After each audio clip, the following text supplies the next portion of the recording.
Hay una sentencia que me parece por demás realista. Esta sentencia dice de esta manera: los huesos secos tienen un pasado, pero no un presente. Sí.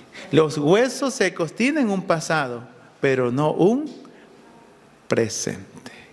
Fueron cosa del ayer. De antemano aquí usa el término, era un ejército. Se entiende que muchos soldados en la guerra, aunque lucharon ferozmente, arduamente, quedaron allí en el campo de batalla. A expuestos ni sepultura se les dio a las aves de los cielos hicieran de él. Y solo quedaron los huesos, y huesos de verdad secos en gran manera.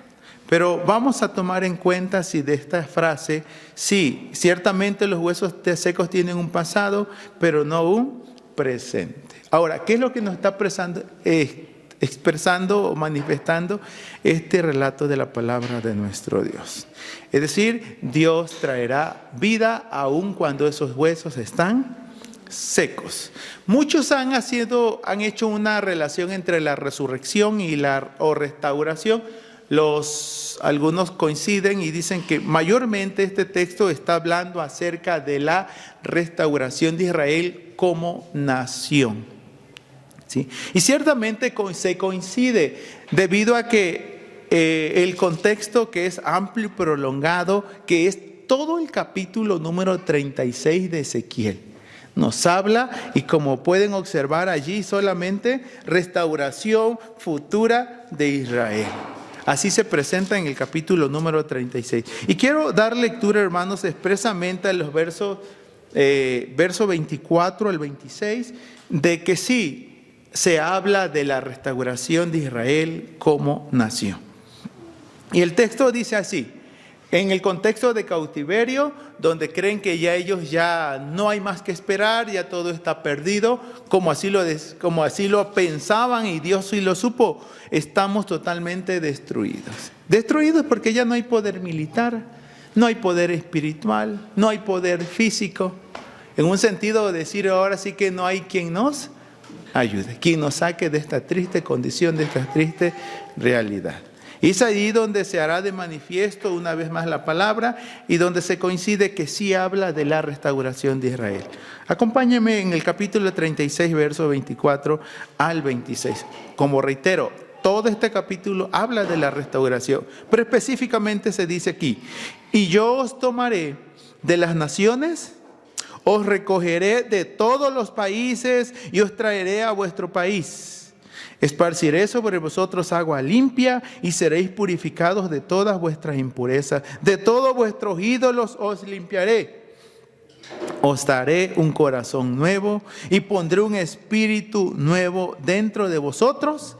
Quitaré de vosotros el corazón de piedra y os daré un corazón de carne. Y observen el verso 27. Pondré dentro de vosotros mi espíritu y haré que andéis en mis estatutos y que guardéis mis preceptos y los pongáis por obra. Habitaréis en la tierra que di a vuestros padres y vosotros seréis mi pueblo y yo seré vuestro Dios. Y os daré y os traeré y seréis mi pueblo y yo seré su Dios. Entonces, es cierto, hermanos, hay situaciones que han traído muerte. Y sabemos que desde la creación, ¿verdad? El inicio de la creación, Dios creó a Adán y a Eva y les dijo: desde el momento que ustedes coman de este fruto del árbol prohibido o de la ciencia del bien y del mal, desde ese día ustedes moriréis. Sí, la muerte ha estado imperando en muchos lugares, en muchas vidas. Y hoy podemos hablar, sí, que hay vida física, pero también podemos hablar que hay muerte espiritual. ¿Sí? En un sentido ya no hay una comunión, no hay una relación para con el Señor. Ahora, vamos a retomar entonces esta realidad que nos presenta Ezequiel 37. Después de darnos este panorama, hermanos, nada alentador, nada halagador, pero sí está apuntando hacia una realidad futura. El pueblo de Israel será restaurado. Esto nos estará hablando, hermanos, de una nueva oportunidad de existencia, para lo cual se hizo necesaria una palabra vivificadora, una palabra esperanzadora. Bien, ante el pensamiento que predominaba, y téngalo presente, hermanos, a veces eso es lo que domina nuestra mente, es lo que domina nuestra vida. ¿Qué pensaba el pueblo? Nuestros huesos se secaron, pereció nuestra esperanza. Estamos totalmente destruidos. Dios deja a su pueblo en esa mentalidad. Dios deja a su pueblo en esa condición mental, espiritual. Bueno, verso 12 de Ezequiel 37. Por tanto, profetiza y diles que así ha dicho Jehová. ¿Quién es Jehová? El Señor. Yo abro vuestros sepulcros, pueblo mío. Os haré subir de vuestras sepulturas y os traeré a la tierra de Israel. En otras palabras, yo les volveré a dar vida. Yo los sacaré aun cuando estén en los sepulcros, inertes, muertos. Yo les daré vida. Y es muy cierto, hermanos. Desde que Dios empezó a presentar al pueblo de Israel, invito que puedan darle lectura, por favor, al libro de Deuteronomio 32, 39. Deuteronomio 32, 39.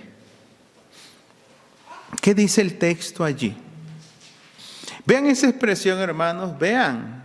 Ahora que yo Jehová, no hay Dios como yo, o no hay dioses conmigo. Y viene esa expresión, yo soy el que hago morir y yo soy el que hago vivir. Yo soy el que hiero, yo soy el que sano. No hay quien pueda librar de mi mano. Es decir, Israel conocía bien a Dios. Dios puede dar muerte, pero también puede dar vida. Es dador de vida. Es el Dios también de nuevas oportunidades. Y aquí el texto nos va a dar pauta, hermanos, a decirles, yo doy una nueva oportunidad de existencia. Vean el verso 13. Sabréis, cuando yo les dé vida, sabréis que yo soy Jehová. ¿Y cuándo lo van a saber? Dice, cuando abra vuestros sepulcros y os saques de vuestras sepulturas, pueblo mío. Pondré mi espíritu en vosotros y viviréis y os estableceré en vuestra tierra. Y sabréis que yo soy Jehová. Lo dije y lo hice, dice Jehová. En un sentido más que palabras de campaña, ¿verdad? Lo digo y lo firmo. En ese sentido Dios sí lo dice y lo hace, dice el texto. Yo no solo lo digo, sino también lo hice. Y esta realidad entonces nos va a llevar hacia allí, hermano. ¿Cuál es la centralidad o en qué podríamos poner en la mente, el corazón, si verdaderamente Dios traerá de muerte a vida? O Dios puede traer vida, vivificar, dar esperanza o nuevas esperanzas. Ante una esperanza marchita, bueno, ¿cómo Dios puede traer vida aun cuando ya hay sequedad? Cuando todo o la muerte puede imperar. Recordamos, ¿verdad?, que acabamos de pasar a una época donde celebramos la resurrección, la semana de pasión y muerte, y recordando, ¿verdad?, que fue Dios el que trajo vida y Jesús resucitó y vive por la eternidad. Así que 3 cosas que hemos de tener en mente a la luz de este relato, hermanos. ¿Qué hace posible que estos huesos vuelvan a vivir? Bueno, el mismo texto lo presentó desde el verso 3. Hijo de hombre, ¿vivirán estos huesos? Yo respondí, Señor Jehová, tú lo sabes.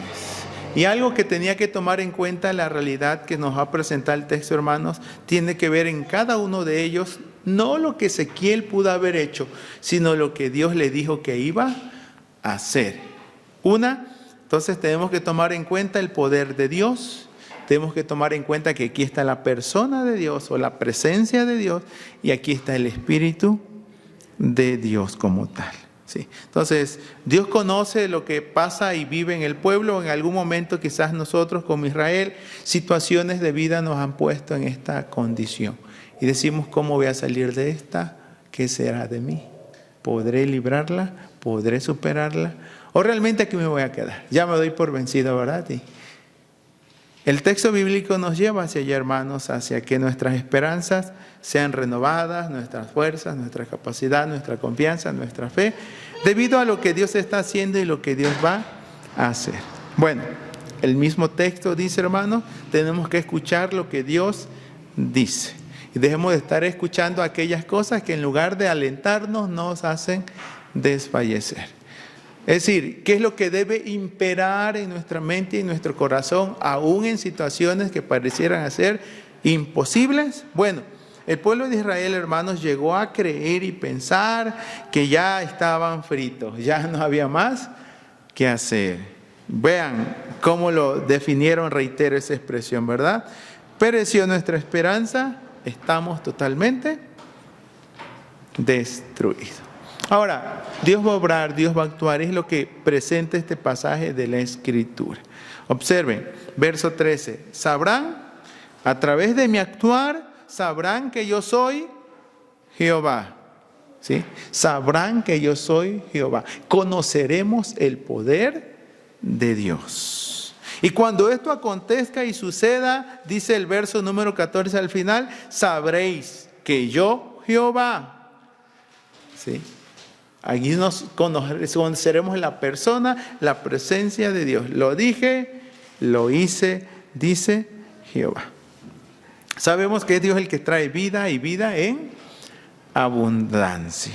Por lo tanto, en este tiempo, hermanos, de verdad que decimos, de verdad, nos levantaremos de esta, como iglesia seguiremos en la misma, como familia, como persona. Orábamos por situaciones que parecen que tienen mayor dominio y que pareciera que no podremos vencer en algún momento. Entonces confiemos que Dios va a hacer la obra y que Dios va a marcar la diferencia, aún en situaciones que parecen que no podremos superar.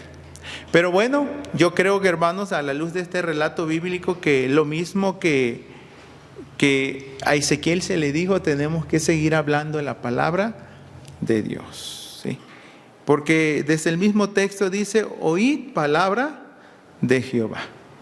Y el texto dice en el verso 7 que cuando él habló, como le fue mandado, profetizó, escuchó un estruendo, hubo un temblor y empezó a observar algo anormal. Los huesos se juntaron cada con su hueso, miró que como los tendones, la carne, quedaron cubiertos de piel, pero algo que notó, él dijo, no había en ellos espíritu. Esto evoca el Génesis, o la realidad de cómo inicia siendo las cosas. El hombre llegó a ser un alma viviente, un ser viviente, pero lo primero que Dios hizo, lo formó del polvo de la tierra. Génesis 2:7 así lo dice, y luego sopló aliento de vida sobre él, y fue el hombre un ser viviente. Es decir, de verdad tenemos que reconocer una vez más que la vida depende de Dios, que el dador de vida es Dios, y que nuestras vidas, hermanos, deben de ser siempre puestas en las manos de aquel que nos las dio. Haciendo recordatorio de la primera máxima, Jesús dijo, yo soy la resurrección y la vida, el que cree en mí, aunque esté muerto, vivirá. Pero de igual manera dio el proceso. En el mismo Juan, Evangelio de San Juan 5:24, dijo, de cierto os digo, el que oye mi palabra y cree al que me envió, tiene vida eterna y no irá a condenación, mas ha pasado de muerte a vida. Sabemos que ese pasaje bíblico habla de la muerte espiritual y Dios trae vida espiritual.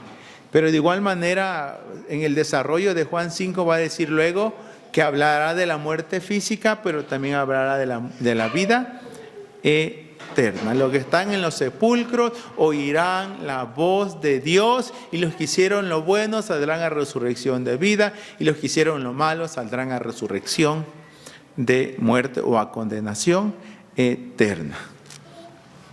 Vamos entonces a tener en mente este pasaje de la Escritura, hermanos, porque sí, creo que todos necesitamos una nueva oportunidad de existencia. Quizás decir, Señor, si me das la oportunidad, yo creo que haría las cosas diferente. Deseamos una nueva oportunidad de existencia. En algún momento necesitamos palabras vivificadoras que nos alienten, que nos animen, que nos digan, podremos salir adelante. Y sobre todo una palabra esperanzadora. Y que todo esto, hermanos, no sea basado en augurios, en cómo la gente busca, ¿verdad? En la magia, tantas cosas, como buscando fortalecer la poca fe que hay. Sepamos que a la luz de este relato lo que se enfatizó fue que lo que hace posible es el poder de Dios, la presencia de Dios, el Espíritu de Dios. Vamos a orar. Confirma, Padre, en la mente y en el corazón que verdaderamente tú das vida y vida en abundancia. Sé que hay muchas situaciones, Padre, que nos han devastado o nos están devastando. Quisiéramos creer, Padre, que las cosas pueden ser diferentes. Pero, Padre, esto no se basa solamente en pensamientos positivos. Esto no se basa, Señor, en que palabras simplemente humanas. No se basa, Señor, en que nosotros podamos simplemente mentalizarnos que las cosas pueden cambiar. A la luz de tu Escritura fue oír tu palabra, palabra de vida, de eterna. El Espíritu obrando, el Espíritu que da vida. Reconocemos que es el Espíritu que da vida. O es necesario nacer del agua y del Espíritu. Y eso se le llama nuevo nacimiento. Pero de igual manera, Señor, fue tu poder el que hace posible y transformó la realidad de Israel. Pero también es una realidad para cada uno de nosotros, de que eres tú el que puedes hacer nuevas todas las cosas. Y donde hay muerte, traes vida. Lo reconocemos a través de la resurrección del Señor Jesucristo, de la resurrección de Lázaro, así como milagros sucedieron, Señor, y fuiste tú el que lo hiciste posible. Vivifícanos, Señor. Levántanos, ayúdanos a mirar y por fortalecernos a través de tu palabra. Llénanos de tu Espíritu Santo, el que trae vida y vivifica nuestro ser. Ayúdanos, Señor, verdaderamente a que dependamos de ti, de tu gracia, de tu poder y de tu amor. Y que también seamos instrumentos que hablemos a otros esas palabras de vida. Hay muchos muertos espiritualmente, Señor. Y que solo tu palabra traerá vida en ellos. Ayúdanos, Señor, también como portavoces y portadores de tu palabra, a hablar esas palabras de vida. A veces, Señor, somos prestos a decir cosas que no van, pero ayúdanos a ser más puntuales, más precisos, verdaderamente instrumentos útiles en tus manos. A tu favor y a tu gracia nos encomendamos y oramos, Padre, por los méritos de Jesús. Aquí nos debemos, aquí nos encomendamos. Y ayúdanos a disfrutar esta vida que en Cristo ya tenemos, Señor. Y gloria a ti por ello. En el nombre de Jesús, Señor y Salvador nuestro. Amén. Amén, hermanos.